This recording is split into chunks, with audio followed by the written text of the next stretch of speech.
Surprise, Nora. My parents will move into your master suite, family under one roof so efficient. The words hit me before the smell of wet paint did. My living room was stripped bare.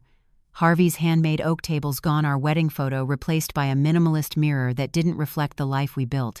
My name is Nora Caldwell. I'm 64 years old, and I came home from a business trip to find my house remodeled, my memories erased, and strangers moving in. But what they didn't know was, before I continue, tell me where you're watching from. And hit like and subscribe if you've ever been betrayed by family. Because betrayal doesn't always come with shouting or slammed doors. Sometimes it comes wearing perfume and a polite smile while it signs your name on papers you never saw. When I was younger, I used to think the sound of a table saw was the heartbeat of a family. Harvey and I built our first home with our own hands, a 2-story craftsman with cedar siding and a porch big enough for Thanksgiving dinners and Sunday naps. The scent of fresh-cut oak clung to his shirts, and when the evening light spilled through the workshop windows, the sawdust looked like gold dust suspended in air. That house wasn't just where we lived. It was where we built our lives board by board, promise by promise. Harvey was the dreamer. I was the ledger keeper. Together we made Caldwell Builders into one of the most trusted firms in Wilmington.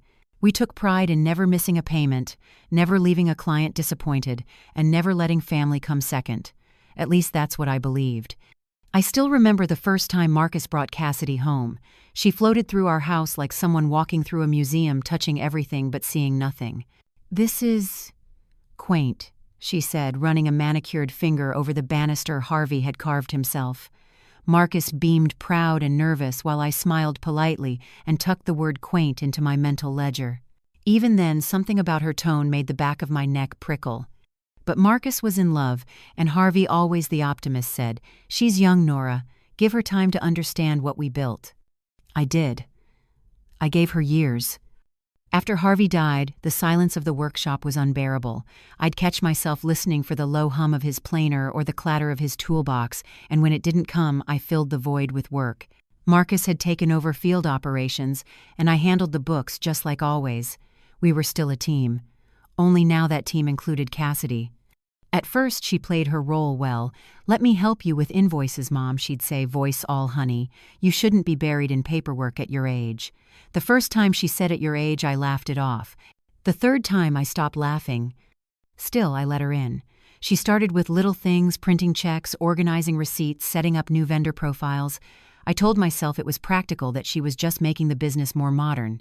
But there was something about the way she smiled when she clicked submit payment that made me uneasy, like she was enjoying a private joke.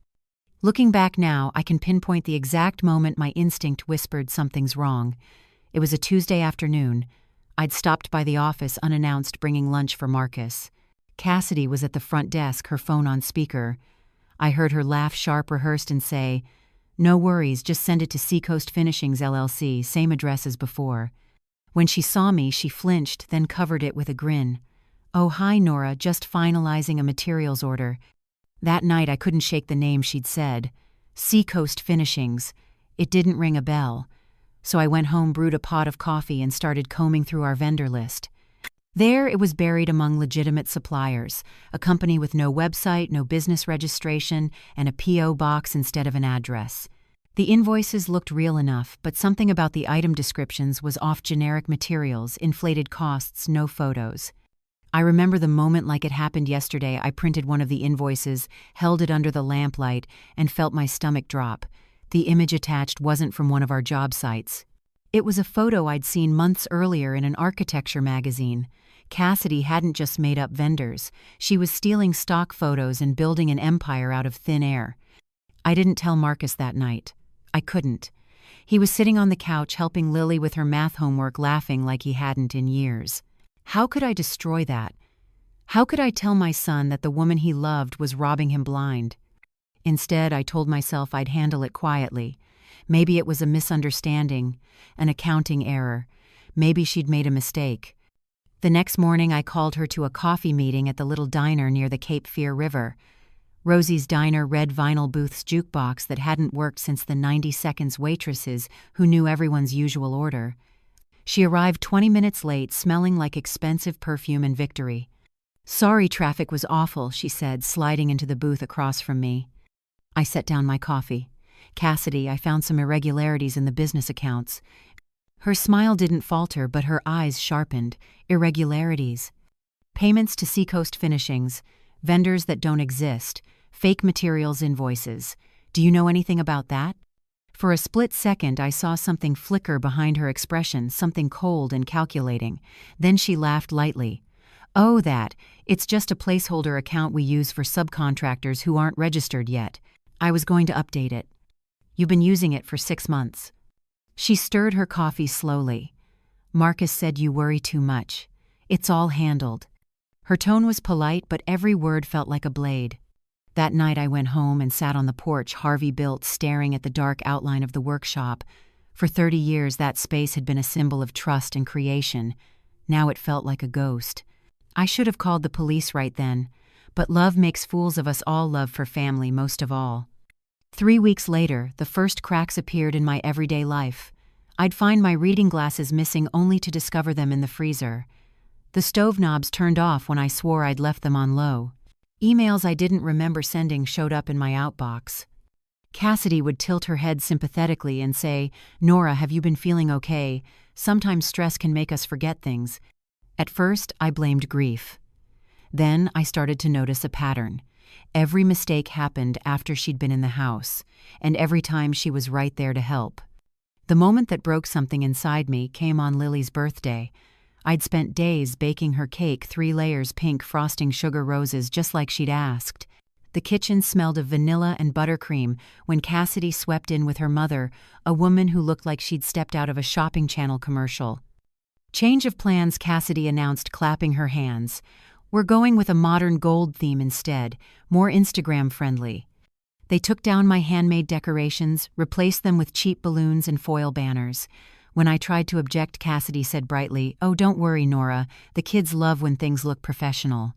That night, when everyone left and the frosting had hardened on the leftover cake, Marcus hugged me and said Cassidy really outdid herself this year. I went upstairs, closed my bedroom door, and sat in the dark. For the first time since Harvey died, I cried, not for the house, not even for the business, but because I realized my son couldn't see me anymore. Cassidy had erased me so completely that even my love for my granddaughter had become an inconvenience. But what I didn't know then was that she was just getting started. The thing about slow poison is that you don't taste it at first. You only realize what's happening when it's already in your blood. That's how Cassidy operated, quiet, consistent, and impossible to spot until it was almost too late. A few weeks after Lily's birthday, Marcus suggested very casually that maybe I should take it easy. He said it while pretending to read the paper as if the words hadn't been rehearsed. "Cass says you've been overworked, Mom. Maybe you should let her handle the finances for a bit." Handle the finances. My pulse spiked, but I kept my voice even. "Marcus, I've been managing Caldwell Builders accounts for 30 years. He shrugged. "I know, but technology's changed. Cass is good with that stuff, spreadsheets, vendor software, all those online payments." I stared at him, realizing that the son I had taught to measure twice before cutting once had stopped measuring altogether. "Marcus, did you authorize her to open new accounts?" His eyes darted away. "I signed some forms she brought from the office. Just standard updates." Standard updates. The phrase that would later unravel everything. That night I opened my filing cabinet, the one Harvey had built for me when we started the business. I found the corporate bank statements printouts from the last 6 months, and there it was, Cassidy's fingerprints in every line. Payments to Road Social LLC, Coastal Build Supplies, Seacoast Finishings, different names, same P.O. box. The amounts grew month after month, 500 here, a few thousand there. Nearly $180, 0 inches total. The next morning I made an appointment with our family physician, Dr. Naomi Ellison. I needed her signature for a life insurance claim Harvey had left unfinished, but when I arrived, she looked at me strangely. "Nora," she said gently, "Cassidy mentioned you've been having some memory issues lately, forgetting appointments, misplacing things." I froze. "She told you that?" "She's concerned, that's all. She asked if we could schedule a cognitive evaluation." The room seemed to tilt. Cassidy wasn't just stealing money, she was laying groundwork to steal my entire life. I smiled tightly. "Thank you, doctor, but I think I'll pass on that for now." Driving home, my hands shook so badly I could barely hold the wheel. For the first time, I wasn't scared of losing the business. I was scared of losing myself. The signs multiplied after that. One morning I found my checkbook missing, only for Cassidy to find it in the mailbox 2 days later. She said I must have dropped it. Another day she mentioned casually I talked to Mom about how exhausting paperwork must be for you. We were saying maybe you'd be happier if we took care of things. By October, she had moved her parents into my house without warning. I came home from a supplier meeting to find a moving truck in the driveway, her father carrying boxes through my front door. "Surprise," Cassidy sang from the porch. "We talked about this, remember?" "We did not." She laughed, brushing past me. "Oh, you must have forgotten. Stress does that." Her parents, Diane and Walt Rhodes, acted like they owned the place. Within a week, they'd rearranged my kitchen, claimed my master suite, and started eating through my groceries like termites. Walt parked himself in front of my TV every evening, watching football reruns at full volume. Diane criticized everything I cooked. Too salty, she'd sniff. Cassidy likes lighter food. I slept in the guest room that used to be for visiting relatives. Now I was the visitor. Through it all, Marcus looked tired, torn. "It's temporary," he'd say. "They'll find a place soon." But they didn't. And every day I stayed quiet, I lost more ground. The breaking point came on the night of the hurricane warning. The power had gone out, rain slashing against the windows, thunder shaking the walls.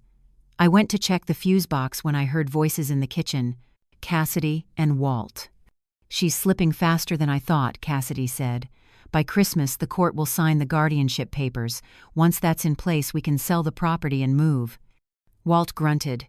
"What about the company?" "I've got that covered. Marcus trusts me completely. Once she's declared incompetent, power of attorney passes automatically." My stomach turned to ice. The next morning, I went to the public library and started researching.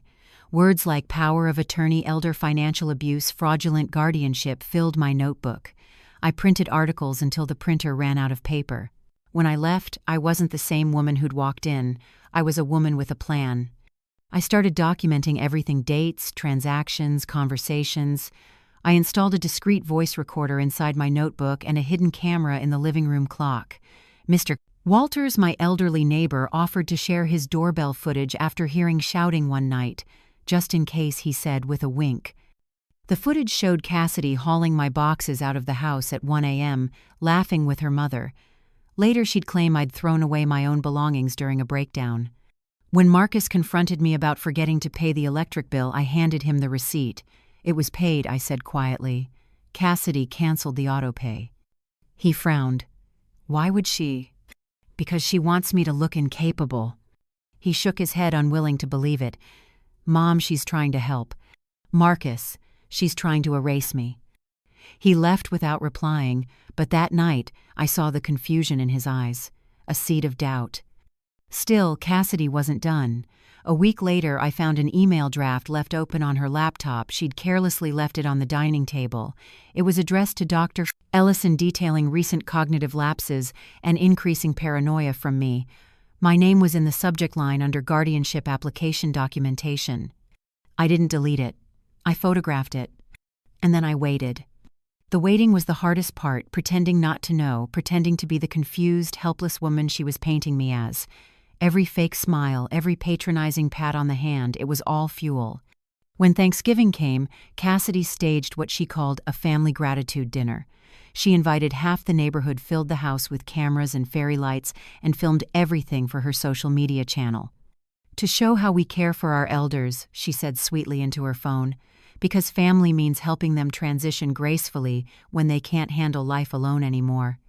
That was the moment I realized she wasn't just cruel. She was building a narrative, one that ended with me in a nursing home and her holding the deed to my life. But what Cassidy didn't know was that I had already copied every file, every forged invoice, every email. I had the footage, I had the proof, and I had one advantage she didn't expect: patience. Because if you've ever worked with wood, you know this. The strongest cuts take time. You measure, you mark, and when the line is perfect, you make your move. And my line was nearly ready. The storm didn't end that night, it just changed shape. Cassidy traded her sweet smiles for a subtler cruelty, one that showed up in small, deliberate humiliations, the kind that couldn't be proven, only felt. She started with my kitchen. Every morning I'd find things slightly off salt, swapped for sugar mugs, moved to the wrong shelves, spices rearranged by color instead of use. When I asked, she'd laugh lightly. "Oh, Nora, you're so particular. Maybe it's time you let me handle the kitchen. It must be confusing keeping track of everything at your age." At your age. Those 3 words hung in the air like acid, eating away at my composure. One afternoon, I returned from the grocery store to find Cassidy filming a home tour for her online followers. My house, Harvey's craftsmanship, my life's history was her backdrop. "This is where we're updating my mother-in-law's space," she chirped, gesturing toward the living room. "It's been such a challenge balancing modern design with, vintage habits." I stood just off camera holding a bag of flour and listening as she described my furniture as clutter, my heirlooms as dated relics. Her audience flooded the chat with heart emojis. That night when I told Marcus, he rubbed his temples. "Mom, she's just creating content. It's her job. She's turning me into a joke." "She's including you. You should be happy she wants you involved." Happy. That word burned in my throat. I excused myself before I said something I couldn't take back. The next day, I received a letter from our bank, an alert about recent account access changes. Cassidy had added herself as an authorized manager on the Caldwell Builders business account. My signature was forged perfectly. I knew because she'd practiced it once years ago as a joke. That night I found her in the kitchen, sipping wine, scrolling through her phone. "Cassidy," I said quietly, "why is your name on our corporate bank account?" She looked up, her expression calm, almost bored. "Marcus and I decided it was easier for me to handle payroll. You've been so stressed lately." "I didn't authorize that." She smiled, the kind of smile that made my skin crawl. "Are you sure? Sometimes you forget things." I stared at her. I never forget when someone crosses a line. She set down her wineglass. "Then maybe it's time we have a serious talk about your capacity, Nora. The company can't run on sentimentality forever." Her tone was soft, but her words hit like nails through wood. That night, I emailed our attorney, Atticus "Addy" Greer, a man Harvey had trusted for decades. The next morning, I sat in his office with a USB drive and a stack of printed documents. Addy leaned back in his chair as he flipped through the pages. "This is a mess, Nora. Fake vendors, forged invoices, personal purchases billed to the company, and your signature on account authorizations." "Forged," I said. "Every one of them." He nodded slowly. "You've been keeping records. Audio files, photos, bank statements, enough to hang her with her own rope." Addie's mouth twitched. "Good. Then don't confront her again. Let her think you're slipping. It'll make her overconfident." That became my strategy. I played the part she wrote for me, the forgetful widow, too soft, too slow. When she switched my medications, I pretended not to notice. When she hid my keys, I thanked her for helping me find them. But inside, I was taking notes. One Saturday morning, I watched through the kitchen window as Marcus helped Cassidy's father move a dresser out of the house. Later, he told me they were reorganizing storage.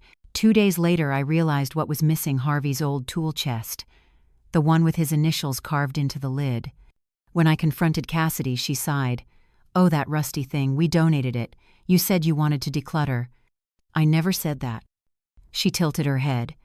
"You probably forgot." Something in me cracked. "You have no right." "Actually, I do." Her voice sharpened.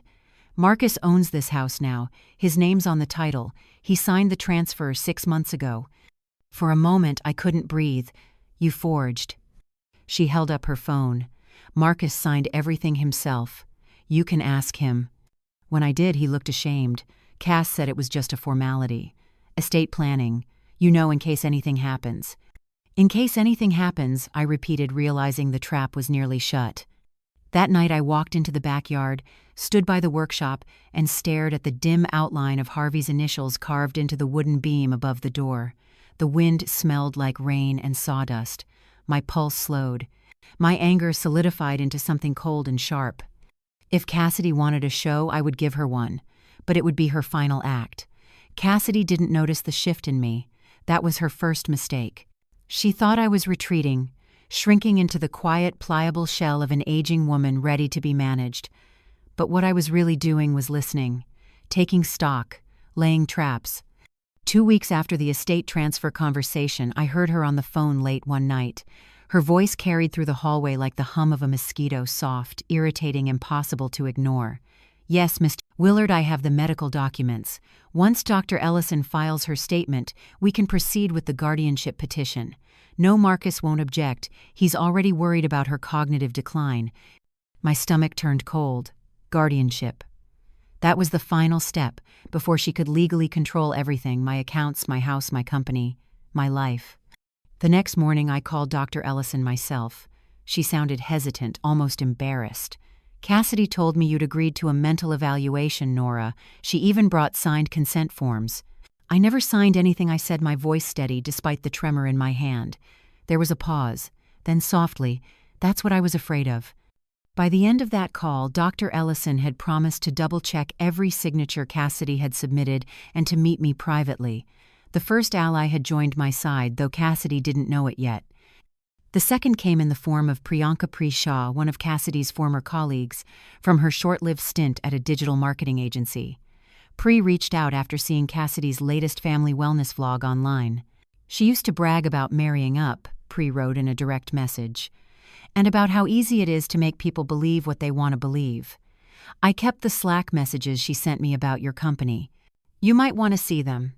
The files she sent made my blood run cold. Screenshots of Cassidy chatting with a contact named at Waltar about POA by Christmas, liquidate the assets and clean exit.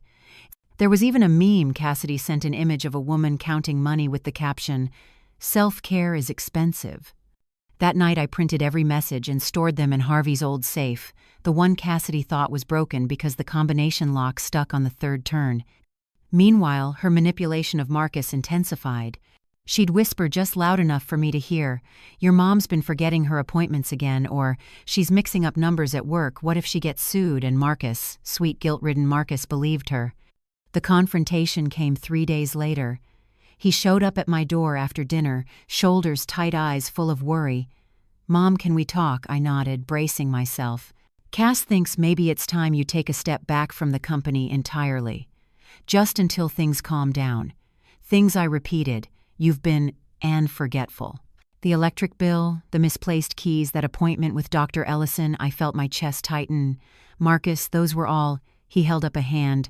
"Please don't get defensive. I'm just worried.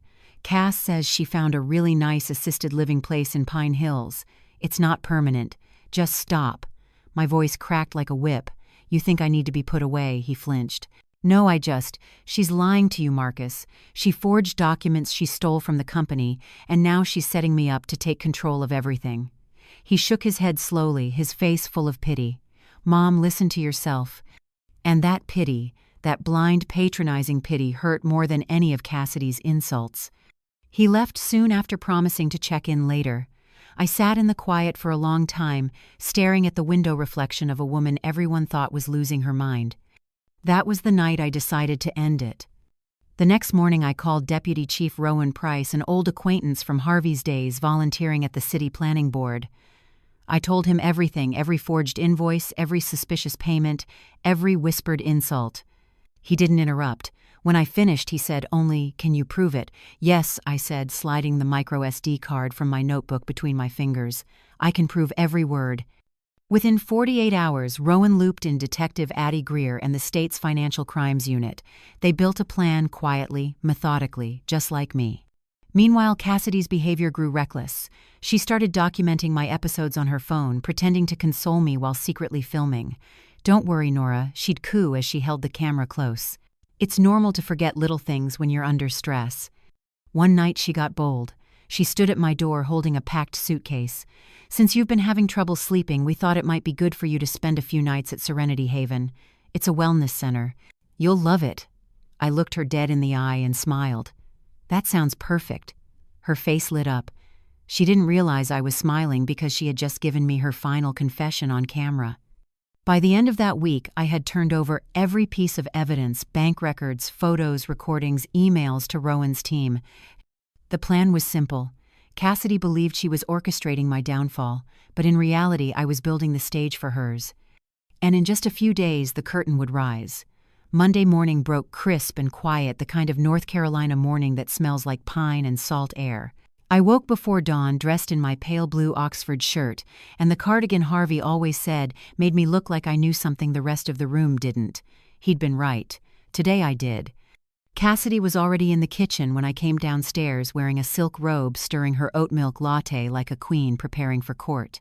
The light from the window sliced across her face, turning her smile into something knife-sharp. "Morning, Nora," she said sweetly. "Sleep well." "Better than you will," I thought, but I just smiled, like a baby. She leaned on the counter, her eyes glinting. "I've been thinking it's time we finalize the guardianship. I called Dr. Ellison this morning. She's ready to submit your cognitive report." I poured myself coffee, my hands steady.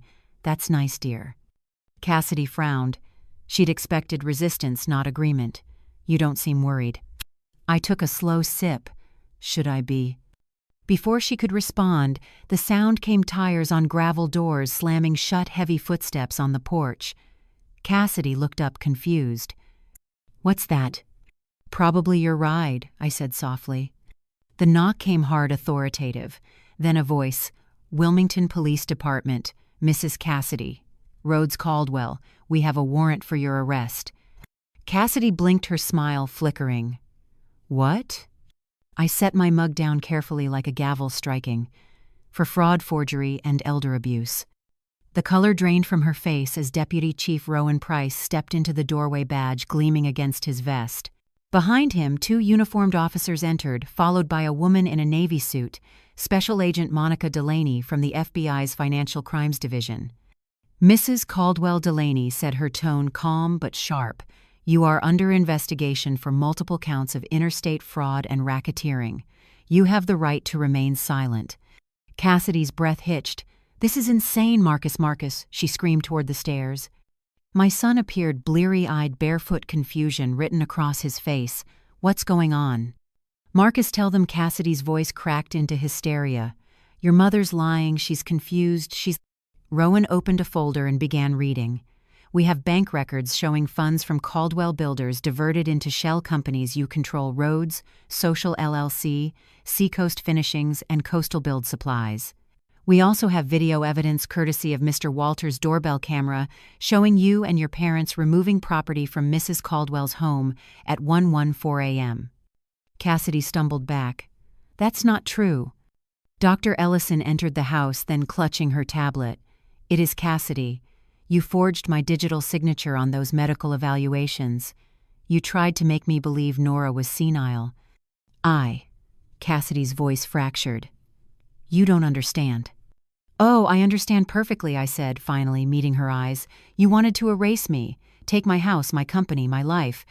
But you forgot something. I built this business from the ground up, and I kept every receipt." Her face twisted. "You set me up." "No," I said softly. "You set yourself up. I just pressed record." Monica Delaney stepped forward, sliding a folder across the counter toward Marcus. "Mr. Caldwell, you should see this. Your wife's alias, Sable Grant, connects to 2 prior fraud cases in Virginia and South Carolina, both involving elderly property owners." Marcus's hands trembled as he opened the folder. "Cass, what is this?" Cassidy's mask finally cracked. "It wasn't supposed to go this far," she whispered. "I just needed time to do what bleed us dry," I said. Rowan signaled to his officers. "Mrs. Caldwell, please turn around." Cassidy's eyes darted wildly, seeking sympathy that wasn't there. "Marcus, please don't let them take me." But Marcus just stood frozen, the truth sinking in like wet cement. The officers cuffed her hands behind her back. Her parents were taken next, escorted out the door, red-faced and muttering curses. As they passed, I felt an unexpected calm settle over me. Not triumph, not glee, just the deep, steady peace of justice landing exactly where it should. Cassidy twisted once more to look at me. "You'll regret this," she hissed. I stepped closer, close enough that only she could hear me. "I regret nothing." They led her out, the sound of her heels scraping against the tile like a retreating storm. When the door closed, silence filled the house. It wasn't empty, it was clean. Marcus dropped into a chair, his hands gripping his hair. "Mom, how long have you known?" "Long enough," I said. "I tried to protect you, Marcus. But she was never going to stop. He looked up, eyes glassy. She said she loved me. She loved control, I said gently. Don't confuse the two. Outside, the cruiser lights flashed red and blue through the kitchen window, washing everything in cold color. I watched as the car pulled away, carrying Cassidy toward the justice she'd earned one lie at a time. Dr. Ellison put a hand on my shoulder. You did the right thing, Nora. Not many people would have fought back the way you did. Maybe I said, watching the taillights disappear. But when someone tries to erase you, the only choice left is to write yourself back in bold. That afternoon, I handed every remaining document to Special Agent Delaney. She thanked me and promised updates on the federal case. When everyone left, the house felt strange, like a wound freshly cleaned but not yet healed. I made myself another cup of coffee, sat at the kitchen table, and looked out at Harvey's old workshop. The sign still read Caldwell Builders since 1992. 30 years of work nearly stolen by a woman who thought age made me blind. But she'd learned too late that I see everything. And as I sat there in the golden afternoon light, I realized something simple and powerful. Cassidy had taken almost everything I had, except my will to fight. And that was the one thing she couldn't steal. The week after Cassidy's arrest felt unreal. The house was silent again, not the suffocating silence of fear, but the kind that hums with relief. The constant hum of her curated life, the phone ring lights, the fake laughter, the rehearsed apologies was gone. All that remained was air clean and still. Marcus stayed mostly quiet, moving through rooms as if each memory carried a new weight. Some mornings I found him standing in Harvey's old workshop, running his hand over the worn bench. I don't even know what was real anymore, he said one evening, his voice raw. She made me doubt my own mother. You weren't the first person she fooled, I told him gently. You just loved her too, honestly, to see the edges. He nodded, shame heavy in his shoulders. But the shame wasn't mine to carry anymore. 2 days later, Deputy Rowan Price stopped by. He stood on the porch holding a small cardboard box. Inside were a few of Cassidy's confiscated belongings tagged for evidence. We're sending the rest to the FBI, he said. But you should probably see this. At the bottom of the box sat a silver flash drive, sleek, labeled with a single word in Cassidy's handwriting, safe. I waited until Rowan left before plugging it into my laptop. The files loaded one by one: shell company documents, bank transfers, encrypted email chains, proof that Cassidy's scheme stretched far beyond us. Each folder was named after another state: Virginia, Georgia, Tennessee. At the end of the list sat one final file: Wilmington, plan, final. I opened it. Inside were notes, timelines, even a typed script: Cassidy's roadmap for destroying me, step by step, her manipulation of Marcus, her staged videos, her plan to have me declared incompetent by Christmas. Every line cold and deliberate. And near the bottom, one sentence in bold font stopped my breath. Once POA is finalized, liquidate assets and transfer proceeds to the Haven. I didn't know what the Haven was, but I knew one thing: this wasn't over. That night I called Special Agent Monica Delaney. You need to see this, I said. Cassidy wasn't working alone. Delaney's tone shifted instantly. Keep that drive safe, Mrs. Caldwell. It may connect her to the larger network we've been tracking. I smiled faintly, sliding the drive into my notebook beside the hidden micro SD card. Don't worry, I know how to keep records. As I sat back, the faint hum of Harvey's workshop fan still turning in the next room, I realized something. Revenge wasn't always fire and fury. Sometimes it was order, paperwork. Evidence lined up like dominoes, waiting for one small push. Cassidy had built an empire of lies. I was going to help the FBI burn it down, one file at a time. They thought they had silenced me, but what they didn't know was I was just getting started. If you've ever been made to feel small in your own home, if someone you trusted twisted your kindness into a weapon, then you understand what I went through. Don't let anyone rewrite your story. Keep your receipts. Protect your peace. And if this story hit close to home, I want you to stay with me, because this isn't the end. Cassidy's network runs deeper than anyone guessed, and the next chapter will reveal just how far her lies went. If you've ever felt like the outsider in your own family, subscribe. This story isn't over.